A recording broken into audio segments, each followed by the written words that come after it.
UGWUMBA. Adi ma bụrụ na ine anya na otu video ọtụtụ ndị mmadụ ote na ya bụ video pụtara mana ihe anyị ji weta ya n'ụbọchị taata bụ n'ihi okwu anyị chọrọ itinye ọnụ n'ụbọchị taa. Chief Orji Uzor Kalu bụ gọvanọ chiburu Abia steeti afọ 8 bụkwa onye ihe gbasara ọchịchị ndị Igbo na onye isi ndị Igbo o so na onye gbanitere nọ bụkwa onye nọ dịka sinetọ otu onye sinetọ nke Abia steeti nọ na senate floor na-ebe akwa that day na-ebe akwa na-ekwu ihe na Nigeria adịghị fair to him. Ana m ajụ enwere onye Nigeria dị fair to kama na ọ tụgharịtara onye a ọ dịka gasị. UGWUMBA. I went through one of my best time in life in the Senate, and I also went through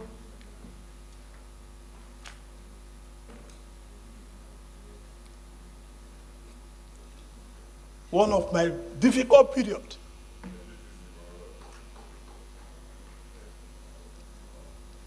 Also in this Senate. Before I came to the Senate,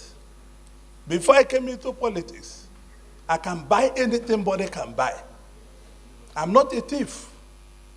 Those that put me in prison know the reason they put me in prison. They took over all my businesses and want to kill me. But I survived it. I'm in the Senate with you people. It's not the end to what we have done. It's not the end to United Nigeria. It's not the end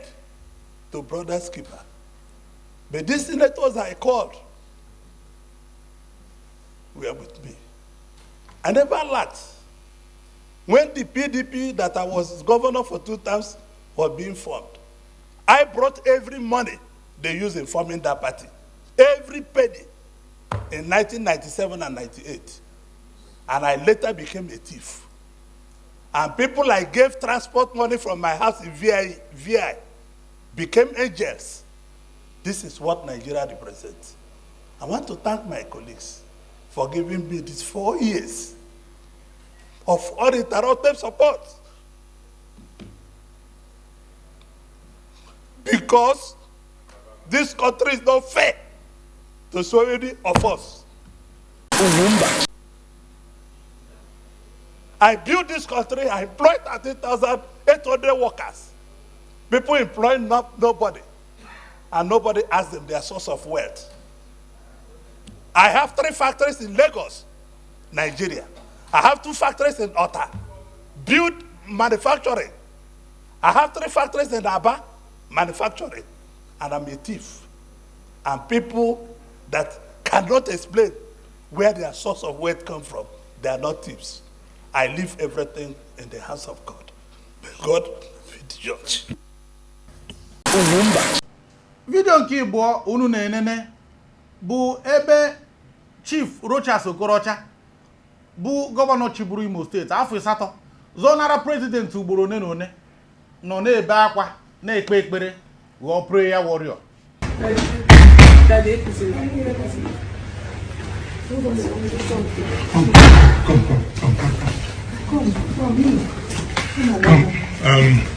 EFCC is here with some gunmen that have broken all my bulletproof doors and the last not hitting now. They just want to, I don't know what they want to do. This is my last appearance. I don't know what they probably can hear the noise behind. They are going to come and shoot. And so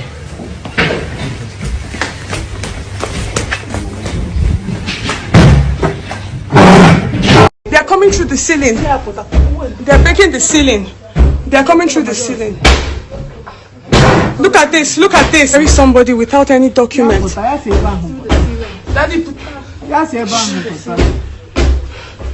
at them. Look at them. This is how EFCC is coming in to pick somebody who has not done anything.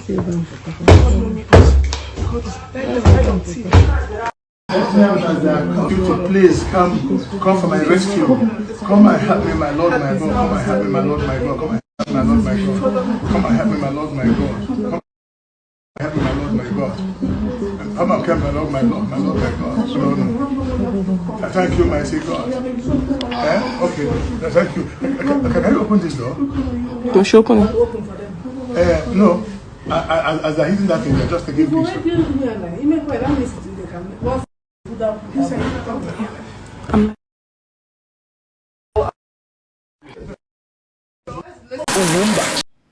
Ihe o kpere na ekpere mbọchị ahụ tu ekeghị ya maka na gịnị na ndị EFCC bịara ịkpụrụ ya ikekwe ọ chọghọ ka ọ pụta bịa ka akpụrụ ya dịka nwoke ikekwe o nwere ụmụ calls a na-eme na-asị nwere ihe dị etu a ga-esi mee ihe dị etu a dị etu a emegide ya okweghị o wee ghọọ prayer warrior si na prayer warrior e nwere egwu ọ na-agụ ụbọchị ahụ ọ sị amaara m na onye nwe m nọ nso epetike anyị ga-agụ egwu a agụọ ya ka anyị were malite mmemme anyị Ndigbo oke tegete ihe anyị chọrọ itinye ọnụ n'ụbọchị taata bụ na ọ dị m ka ọsụsọ ndị Igbo anyị ọ kachasị n'ebe ndị Igbo anyị nọ ọ bụrụ na ijide ego iji ha ike ya bụ pawa mana na ịgba aka ọ ji ụzọ Kalụ bụ ya dịka o kwuru wepụtara ego eji wee malite PDP bụ ebe Nwike nọ na-aba mba tata na-eme ka ha ghasacha ihe ọ gbapụgo ebe ahụ kamgbe mana mgbe o ruru mgbe ọ ga-achọ ndị ga-esori ya n'azụ ọ chọpụta na ndị ahụ oche na ya na ha kwụ ndị a niile ọ na-enye ego nri na-enye ego ụgbọala na onye ọbụla nwere onye ọ na-azasa ọ kachasị ndị ugwu na enwere onye ha na-azasa na ọ bụghị ego anyị na-enye ha bụ ka e were naragodo Rochas Okorocha mgbe ọ chịrị Imo steeti ọ nọ n'ego nọrọ n'ike na ụdịdị nke ya mana mgbe o ruru omume enweghị onye ọ tinyenwuru ma ọ bụ onye a ga-asị na ọ ga-anapụtanye ya n'ọnọdụ ahụ ọ nọ o ji wee rụta Chineke bi n'eluigwe wee ghọọ prayer warrior mbọchị ahụ ya bụ na ihe anyị na-achọrọ itinye ọnụ n'ụbọchị taata bụ na ọ na-adị ka ndị Igbo anyị ọ bụrụ na ha nọrọ n'ọnọdụ dị agha ya bụ ego iji kịta ya bụ ọnọdụ ịnọ na ya kịta bụ ọnọdụ dị mma iji enweta pawa Jizọs na onwe ya kọrọ akụkọ otu onye nwa bọyị ji akụ nna ya ukwu ọfụ na o risara na ọ gasara na ihe o wee si kama ihe ga-adịrị ya ka ọ ga-adị ma oru mbọchị ọ gaghị adịghị ka ọ ga-adị ọkpọ onye a ọsị ya ngwa na ama tinyere ihe ọkwa ego na aka iji ewepụrụ nga ego kịta ọ nọ na pawa kịta ọ nọ n'ọchịchị o nwere ikike ahụ o were emete ihe ọ ga-eji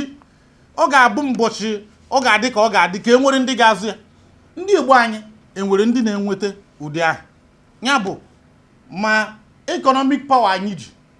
financial power anyị ji position niile anyị ji anyị na-eji egote power in the real sense of power na ọ bụrụ na ekwuo ya na Nigeria epetike achọrọ m ka itinye okwu ọnụ Gwumba ekene gị epetike ndị Igbo ekene m unu anyị nakwa n'ime obi eziokwu ajụjụ a bụ ihe dị ezigbo mkpa ndị Igbo ndị ọchịchị geenụ ntị ọfụma ajụjụ a na vidio onyonyo na watch dị attached send a good message mgbe o ji ụzọ kpatara ego before ọ bụrụ gọvanọ o ji nkụ ya mgbe ọ bụ gọvanọ o ji nkụ ya wee bido persecute ya wee pịa ya dombisili the question dị there bụ mgbe o ji ụzọ eche flag mmadụ one ndị Igbo one ka ọ kwụbara na problem na-enwe kịta n'ala Igbo ọ na-ekwu maka Rochas ji ego jide power gochika ma na jizikọ ma skul ma ndị otu ya mmadụ one ka ọ kwụbara oge luo obidogo prayer warrior mmesi wee kpe question bụ kedu ndị kwụbara on your way oke anyị na-ekwu maka onye isi ala like it or not o ji 30 good years wee kwado ịbụ president ọ bịa bụ president ọ na-etinye ndị mmadụ n'ọkwa governors ọ na-etinye ministers ọ na-etinye megide kwuo na ọ dị too powerful na o melu onye savụrụ ya nụ ọ bụla super minister ji 3 portfolios ndị Igbo na-emeri ya ndị Igbo bụ ihe ọ chọrọ bụ ka iru SA emegide ya nwụọ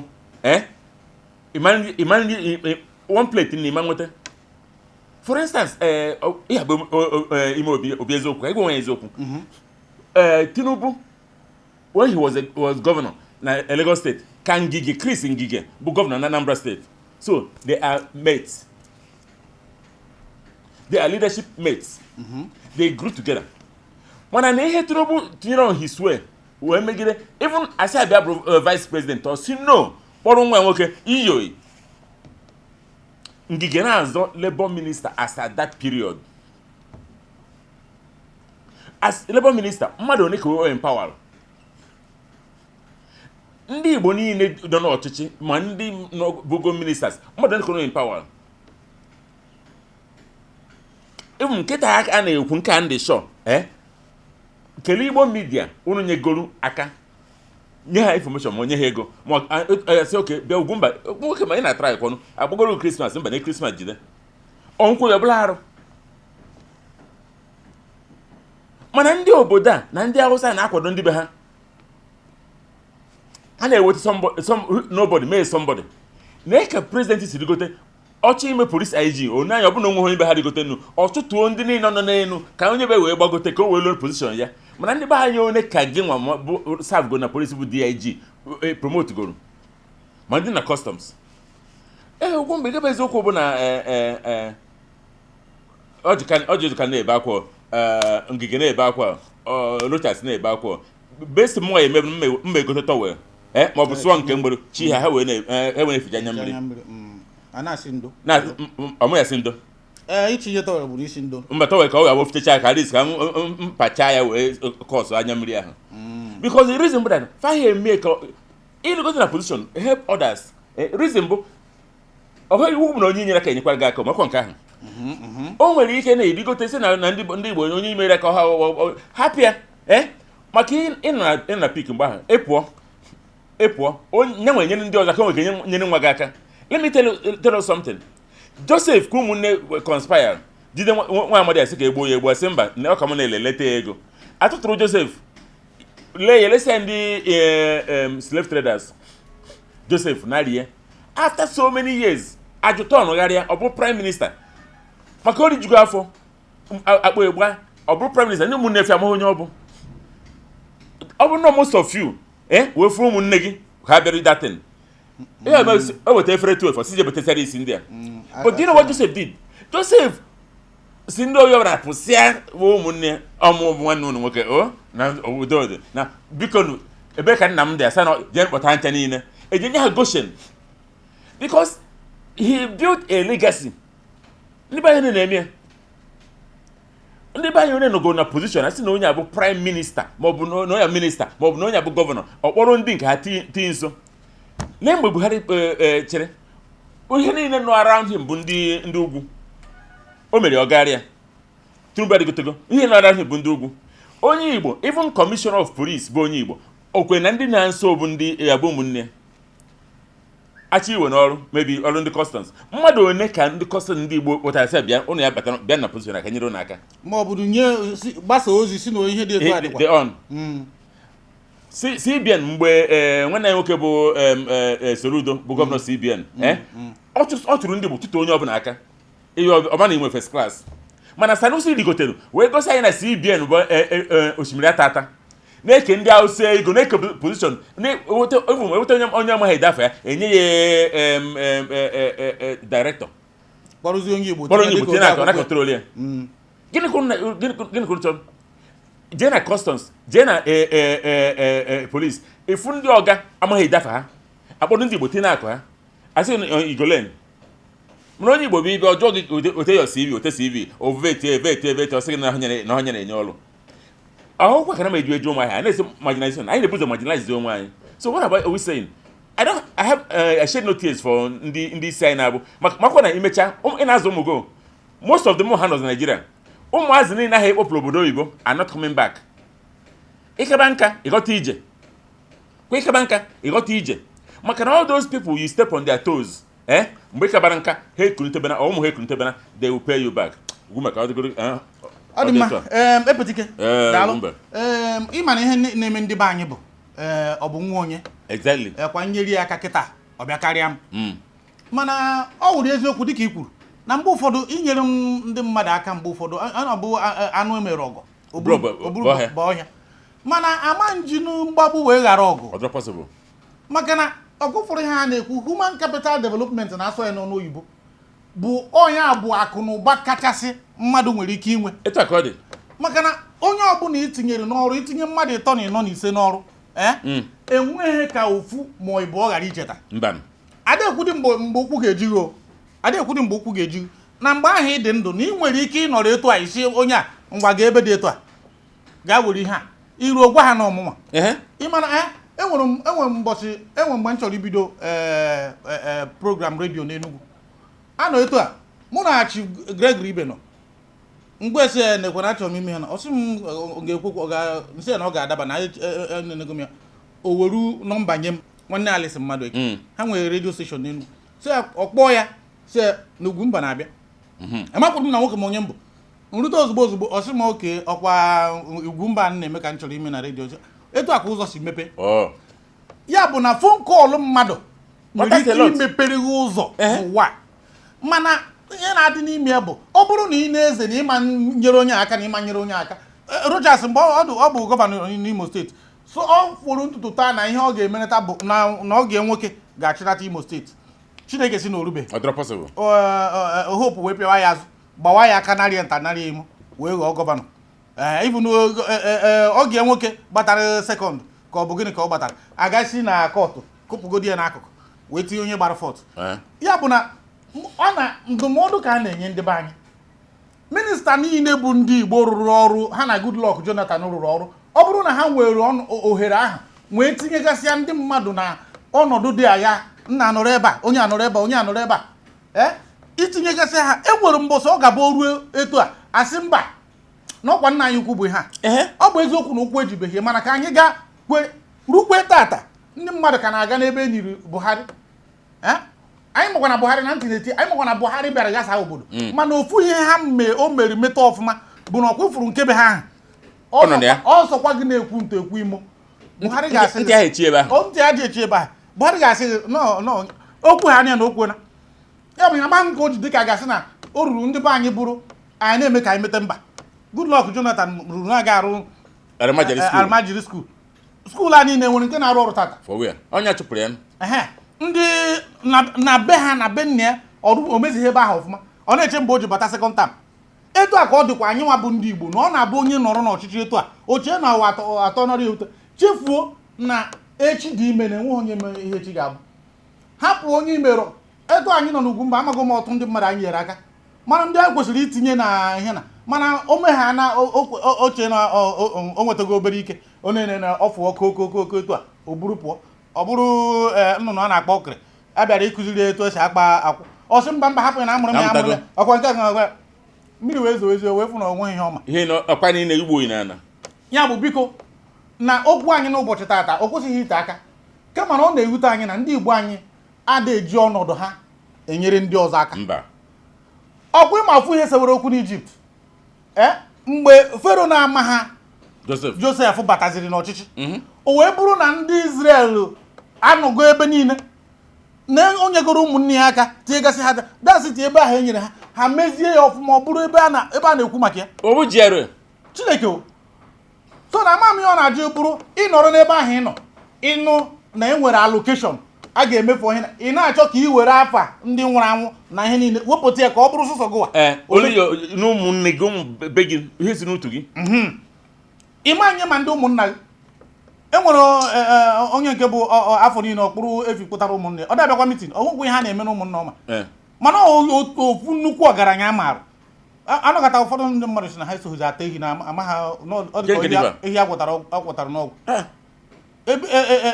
onye nwa ya gakwutere isi ka onye ikwetere isi ka ọ bata na ahụ adịkwana nwa m na nke a akụrụ akụkọ nta na akụkọ ime kochie mana afọ niile ị ga-egburu ha ehi ego anyị ji abakwa uru enwekwara ebe ego ga-agadebe na ọ bụrụ na ijighị ya gote influence power ọ bụrụ na ị nwetaghị ya ịkagba aka bụ ihe na-eme ndị Igbo tata epetike maka na ị mara na anyị abịa n'ụmụ ihe na enwere ebe anyị kacha of course mana ijizi ya bụ ego anyị nwere wee gote nye ikikere power na authority ọ ka na anyị maka na anyị amaghị akụnye ndị mmadụ ebe e kwesịrị ịkụnye dịka i kwuru maka Jagaban epetike ị ga-apịachi ọnọdụ a na okwu agwụna m n'ọnọdụ biko ihe m chọrọ ịpịachi bụ na ọhụkwa ka na eji eje ụmụ ahịa unu chenechi niile unu daba na nsogbu ugwu mgbe gbuo onwe ma anyị gbuo onwe ebe a na-azụ ụnụ ọ dịrọ possible maka na onye nye ndebe egwu nkịta bụ ịdarị gị and before I conclude o nwere nchọ ka ha malụ anyị ama nọ na disadvantaged position anyị dịbụrụ onwe anyị wee na-achọ help which is o nwere egwu m chọrọ ka anyị gụọ before mpịachie by the rivers of Babylon where we sat down and there we were when we remember LATESTMOVIES for the wicked carry us away in captivity required for us a song. How can we sing the old song in a strange land? Mawe belu na akwa in strange land. Chakwa. Nye na anyị aka. Ịnọdụ na position, help your brothers. Help your brothers. Ka nọ na position. Ọ bụrụ sọsọ ụmụnne gị. Let me tell you, outsiders how can help your future the more. And ịnwụ ha na inwe legacy keep. Ụmụ gị abụrụ legacy. Kwe from ụmụ gị, or entitlement. Ụmụnne gị entitlement. Help those who can help themselves. Ka onwe ike spread ya. Ka ha ghara igbo esi ọrịa asị na kwụsịrị n'okwu. Biko ndị ọchịchị anyị nye nna anyị aka. Ma ndị onye ọbụla nọ n'elu nyere ndị nọ n'ala aka maka ndị nọ n'ala nọdụ ndị nọ n'elu ndị nọ n'elu na-akọtara ndị nọ n'ala ka o wee nwee ike nyere anyị aka ọgwụkọ ọha n'ọnụ. Ọ dị mma biko ntị ga-anụ ihe abụghị ka ọha ka okpuata ya mere anyị na-agwa ndị be anyị na ebe ọbụla ị nọ enwere ndị ọ bụ sọsọ ndị isi kpatakpata ka anyị na-ekwu maka ha ma ndị nọ n'ọchịchị dị agha ndị ọ bụrụ na ị bụ onye isi ahịa ịmarịgo na ọ bụrụ na itinye ihe onye nke gị ebe ahụ na ụgwọruru na aka gị dị ọcha ọchịchị ọzọ bata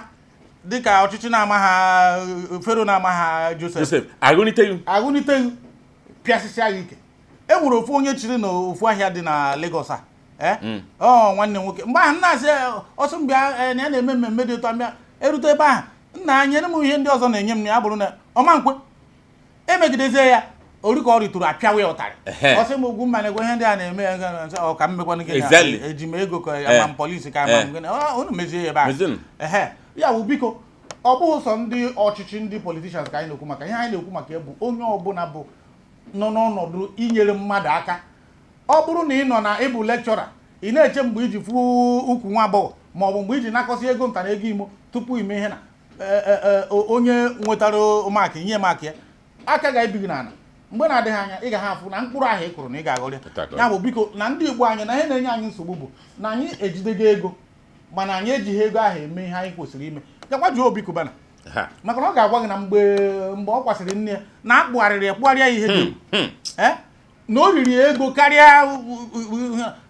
akpụọ ya nta ebe akpọ ya ebe akpọ ya ebe a maka gịnị na o fere ego a na ndị ọzọ na-efekwa anọ ife mụ ala nọlụ ka m ji ayọ ndị ọzọ feje n'ebe njelu in terms of persecution. Ị na-anụ ya? Ọka ịghọtago obodo adịrọ mma onye nwere ntị ọnọlụ fa gara ya n'anya mbụ ndị ọba anyị na-afa mana we all have to coexist. Ịmakwa na even na birthday ma mmelu na April 50th birthday ị na-anya nwere ebe fele ego I control everything onye bi otinye adememe ka kanda tego na at this age now mana onye nwe ndachi appreciate nwere onye mfu fesasịrị ya mana eji wande za ajụjụ maka ya I suppress ya mana ya na-akwụkwọ ndị kwesịrị ịma na ebe etu ahụ ratata na nka na-aza ajụjụ ọbụla alaji so what am I trying to say now? Let's go up this whole thing. And that's just ndị adaba n'onu na egburu egbu. Ị na-anụ ya? Onu jụrụ eju ọ bụrụ ọgụ kọm ọ bụrụ I'm telling you na m emeghị experience. Nnọrọgo kịta ya efu na iwetara ego agbafere m ọsọ na pọket adị m ejikwụsị kash. Onwe ebe ndụ kịta efu na-eme akwa ma takwa na ntị na mma ezigo ozi. Because I learned the hard way. Anọ ife mụ ala nọlụ ka m ji ayọ ndị ọzọ feje n'ebe njelu. Onye fere na efere ọnara ndị maka na onye Igbo enenezie maka na onye Igbo asị mgbasị kpụta egbo ya bụ na ego ahụ iji obere ego ahụ iji ọ na-ejibu abịa ime esi mụ na ị ga-emekwa kesi aga m akpọkwa ụmụ onye nkesi m ya ga-akpọrọ m polisi nsị kpọrọ m polisi esi na gịnị ma ị ga-akpọrọ m polisi bụ maka na ikekwe na e nwere ndị polisi ama m na ọ ga-abụ ndị ugwu ọ ga-abụ iruo kịta esi ha na onye dị eto a mere ihe na anya onye ikekwe ọ gakwute m aga iji ime egwu ọ bụrụ na mmeta egwu atụwa m ya bụ na ha anyị na-ekwu bụ ihe ahụ iji biko jiri ya mee mma na Jizọs kwuru ya mgbe nwa bọyị richara ego gị achọ ka ha mee nwa bọyị wee rota n'oge obere ohere afọrọnụ na ya ga-eji emete mma ọ ga-eji bụ oru echi ọnọdụ dogharịa echete dịka ama na ọnọdụ ga-adịgharịrị onye ọbụla ya bụ biko ọnọdụ ahụ nọ n'ụbọchị taata jiri ya nyere ndị ọzọ aka aha m bụ Mike Onovo Ugwumba Ndigbo epetike ndị Igbo ekara aka